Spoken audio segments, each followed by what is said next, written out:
good to go? Lovely. All right, very last talk of the day. Welcome, everyone.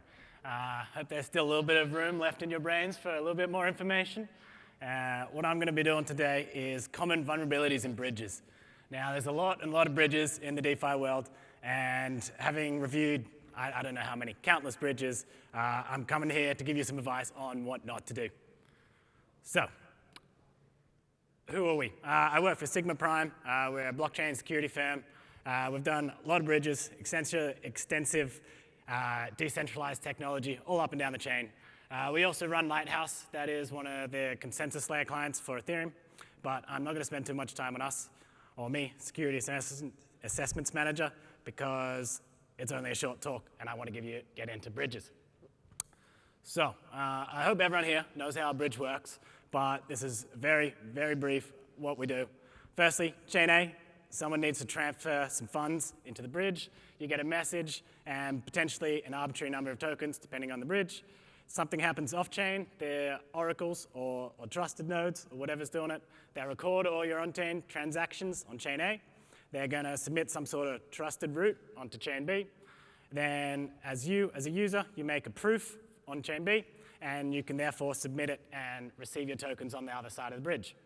Some interesting points to note on this is that most bridges that we review are going to be lock-release bridges, which means chain A, when you transfer your tokens in, they all get stored in the bridge. Means huge target for attackers because we can have tens of millions, hundreds of millions of dollars stored up in this one contract. Now, the most simple attack is a replay attack. Once you execute a message on chain B, you should only be able to do this once. Almost everyone does this, but they use a nonce. That's the most simple replay protection. What it does is when you execute your message, the nonce is registered and you can't execute that message again. Now, however, some people like to take really big nonces, UINs 256, and cast them into UINs 32s to use them inside of a Merkle tree. And then they register this UIN 256 as used. However, this is going to have a lot of issues, because if you take a UIN 256 and then you only use 32 bits of that in a proof, there's a whole bunch of extra 200 plus bits that an attacker can play around with. This happened to a client, and that's why I say don't cast them into the tree, because they did this and it opened them up to a replay attack where an attacker could have claimed all of the funds in the bridge. Luckily, it was a white hack and they reported it to a bug bounty and they were paid out, I think, $1 million or something for this bug. So be very careful with your nonces, make sure you cast them properly. And finally, re-entrancy. This is really important with nonces. Nonces, state modification. You want to use some re-entrancy to prevent the nonces being reused before they're recorded. Lovely. This is a bit of an interesting topic. Bridges with unrestricted external calls. It's a security user experience trade-off that unfortunately way too many people take the user experience trade-off. And I'm going to tell you why that's a bad idea, and I want you to not use unrestricted external calls. So this little code snippet, the function marked unsafe, don't put unsafe functions in your live smart contracts. That's also a bad idea. But this unsafe function, it takes the message and it will send arbitrary data. It looks like I've actually copied it wrong. It's meant to use a low-level call, and it'll call an arbitrary address with anything. And what happens when you make an arbitrary call to a contract from your bridge is you can call any token address, any ERC20 token address you want. So if you're making an unrestricted call and someone decides, oh, I want to transfer X number of Aave tokens to my address, they could do so. And this actually happens on the Arbitrum bridge today. I went and checked Etherscan before I got here, and there's someone doing exactly this. It's an unrestricted call from Arbitrum. It allows you to call any address with any call data. And what they've done is every time an amount of tokens gets stuck in the Arbitrum bridge in a contract where there's not really meant to be tokens, they'll drain those tokens immediately using arbitrary unrestricted external calls. Now, the other reason I'm bringing this up is a lot of contracts have only bridge. If you have an only bridge modifier and anyone's allowed to call this, well, you're going to be in a world of hurt when someone deliberately calls your contract with an unrestricted call. Nice. Next. Cool. The joys of ERC20. All right, ERC20 tokens can be a pain. I'm sure we've all seen the weird ERC20 GitHub page being audited. There's so many painful ERC20 token implementations that aren't genuine. Not going to dive into those. You should all know those by now. But when we do something like this from a bridge, we have a batch of tokens. They're really vulnerable to a denial of service attack where you can stop someone's message being executed by just having one malicious token in there that causes a revert. And sometimes it doesn't even have to be a malicious token. If one of the tokens is paused, there happens to be one blacklisted address in there, then the entire message can't execute because you've got one dodgy token.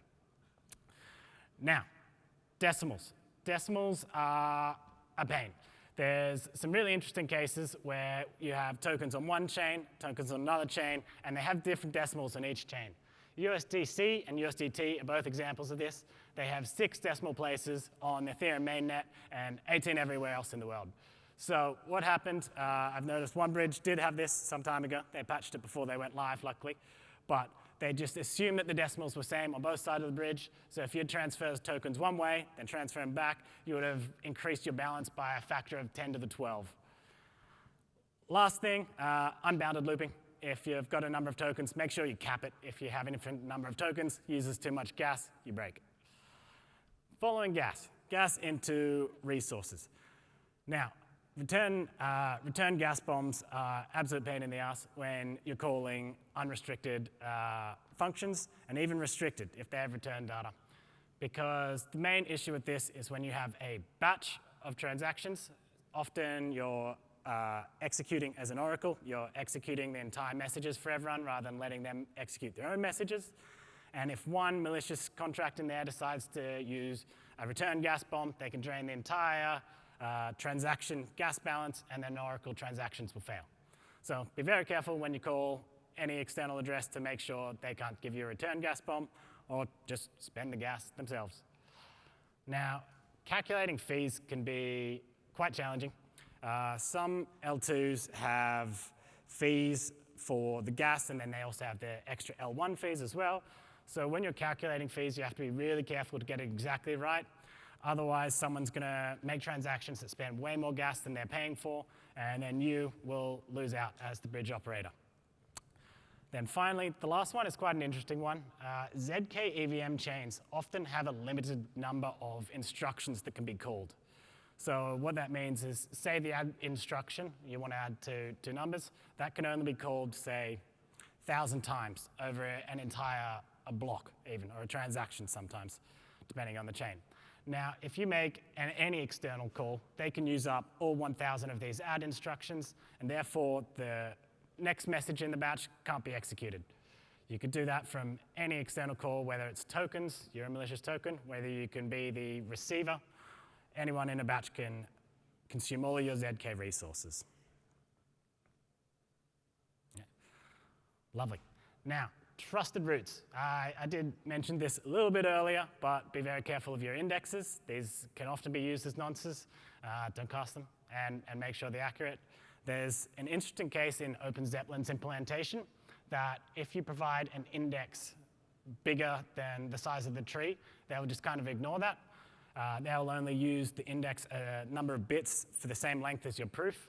So if your proof is 10 elements long, they'll only read the first 10 bits of your index, and the remaining bits can be whatever you want. This is a good way to apply some replay attacks. Then next up, we have hashing. If you ever have any data in your message that is not hashed and verified, it can be changed. This happens a lot when people add new fields at the end and they're not thinking, they don't include it in the message hash, these sorts of things. And then all of a sudden you have fields that are manipulable. If these are token addresses or amounts or anything like that, then someone's going to steal all your funds. Now, lastly, this one's kind of a challenging one. It's consensus. And I mentioned before that we needed to get a trusted route from chain A onto chain B. And how to do that is a rather complicated one. A lot of people use multi-sigs. They use some sort of Byzantine fault tolerance, NFM. But all of these are vulnerable to something that Heidi was just referring to, and that is off-chain and multi-sig attacks. We've seen the Ronin bridge. We've seen a number of other bridges where people have gone off-chain directly to the multi-sigs, and create their own fake trusted roots or do any sort of upgrade, and will steal your entire bridge deposit. Cool. This is a quick summary. If you want to take a photo, all of this will hopefully work to you as a checklist if you can remember what I've said here today.